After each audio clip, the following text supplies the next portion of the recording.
Chapter 12. Mary ran so fast that she was rather out of breath when she reached her room. Her hair was ruffled on her forehead and her cheeks were bright pink. Her dinner was waiting on the table and Martha was waiting near it. "That's a bit late," she said. "Where's thou been?" "I've seen Dickon," said Mary. "I've seen Dickon." "I knew he'd come," said Martha exultantly. "How does thou like him?" I think he's beautiful," said Mary in a determined voice.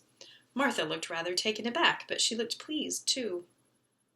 "Well," she said, "he's the best lad as ever been born, but us never thought he was handsome. His nose turns up a bit too much." "I like it to turn up," said Mary. "And his eyes is so round," said Martha, as a trifle doubtful, "though they're a nice colour." "I like them round," said Mary, "and they are exactly the colour of the sky over the moor." Martha beamed with satisfaction. "Mother says he made 'em the colour that with always looking up at the birds and the clouds. But he has got a big mouth, hasn't he now?" "I love his big mouth," said Mary obstinately. "I wish mine were just like it." Martha chuckled delightedly. "It'd look rare and funny on thy bit of a face," she said, "but I knowed it would be that way when thou saw him. How did thou like the seeds and the garden tools?" "How did you know he brought them?" asked Mary. He never thought of him not bringing 'em. He'd be sure to bring 'em if they was in Yorkshire. He's such a trusty lad." Mary was afraid that she might not begin to ask difficult questions, but she did not. She was very much interested in the seeds and gardening tools, and there was only one moment when Mary was frightened. This was when she began to ask where the flowers were to be planted. "Who did thou ask about it?" she inquired. "I haven't asked anybody yet," said Mary hesitantly. "Well, I wouldn't ask the head gardener. He's too grand, Mr. Roach is." "I've never seen him," said Mary. "I've only seen under-gardeners and Ben Weatherstaff." "If I was you, I'd ask Ben Weatherstaff," advised Martha. "He's not half as bad as he looks, for all he's so crabbed. Mr. Craven lets him do what he likes, because he was here when Mrs. Craven was alive, and he used to make her laugh. She liked him. Perhaps he'd find you a corner somewhere out of the way." "If it was out of the way, and no one wanted it, no one could mind my having it, could they?" Mary said anxiously. "There wouldn't be no reason," answered Martha. "You wouldn't do no harm." Mary ate her dinner as quickly as she could, and when she rose from the table she was going to turn to her room to put on her hat again, but Martha stopped her. "I've got something to tell you," she said. "I thought I'd let you eat your dinner first. Mr. Craven came back this morning, and I think he wants to see you." Mary turned quite pale. "Oh," she said, "why? Why? He didn't want to see me when I came. I heard Pitcher say he didn't." "Well," explained Martha, "Mrs. Medlock says it's because of Mother. She was walking to Thwaite Village and she met him. She'd never spoke to him before, but Mrs. Craven had been to our cottage 2 or 3 times. He'd forgot, but Mother hadn't, and she made bold to stop him. I don't know what she said to him about you, but she said something as put him in the mind to see you before he goes away again tomorrow." "Oh," cried Mary, "is he going away tomorrow? I am so glad." "He's going for a long time. He mightn't come back till autumn or winter. He's going to travel in foreign places. He's always doing that." "Oh, I'm so glad, said Mary thankfully.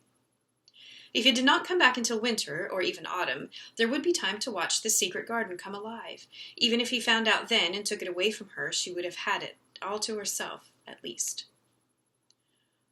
"When do you think he will want to see me?" But she did not finish the sentence because the door opened and Mrs. Medlock walked in. She had on her best black dress and cap, and her collar was fastened with a large brooch with a picture of a man's face on it. It was a colored photograph of Mr. Medlock, who had died years ago, and she always wore it when she was dressed up. She looked nervous and excited. "Your hair's rough," she said quickly. "Go and brush it. Martha, help her to slip on her best dress. Mr. Craven sent me to bring her to him in his study." All the pink left Mary's cheeks. Her heart began to thump, and she felt herself changing into a stiff, plain, silent child again. She did not even answer Mrs. Medlock, but turned and walked into her bedroom, followed by Martha. She said nothing while her dress was changed and her hair brushed, and after she was quite tidy, she followed Mrs. Medlock down the corridors in silence. What was there for her to say? She was obliged to go and see Mr. Craven, and he would not like her, and she would not like him. She knew what he would think of her. She was taken to a part of the house she had not been into before. At last Mrs. Medlock knocked on a door, and when someone said, "Come in," they entered the room together. A man was sitting in an armchair before the fire, and Mrs. Medlock spoke to him. "This is Miss Mary, sir," she said. "You can go and leave her here. I will ring for you when I want you to take her away," said Mr. Craven. When she went out and closed the door, Mary could only stand, waiting, a plain little thing, twisting her thin hands together. She could see that the man in the chair was not so much a hunchback as a man with high, rather crooked shoulders, and he had black hair streaked with white. He turned his head over his high shoulders and spoke to her. "Come here," he said. Mary went to him. He was not ugly. His face would have been handsome if it had not been so miserable. He looked as if the sight of her worried and fretted him, and as if he did not know what in the world to do with her. "Are you well?" he asked. "Yes," answered Mary. "Do they take good care of you?" "Yes." He rubbed his forehead fretfully as he looked her over.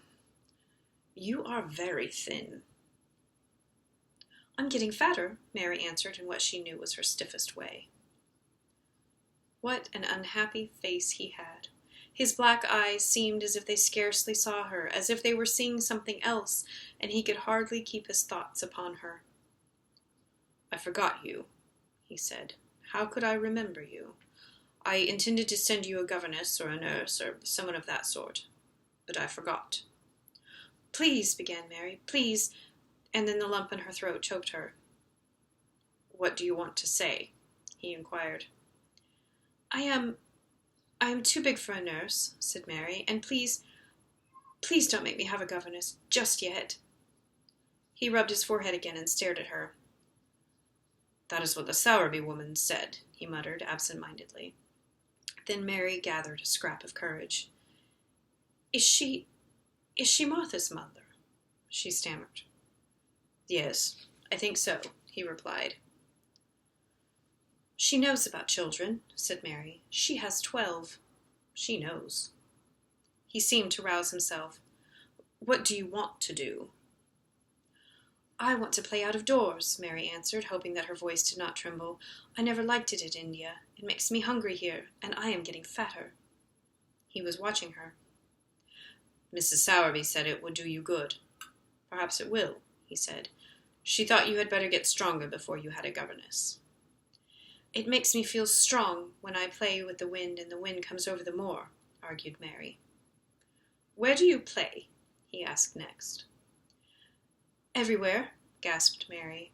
"Martha's mother sent me a skipping rope. I skip and run, and I look about to see if things are beginning to stick up out of the earth. I don't do any harm."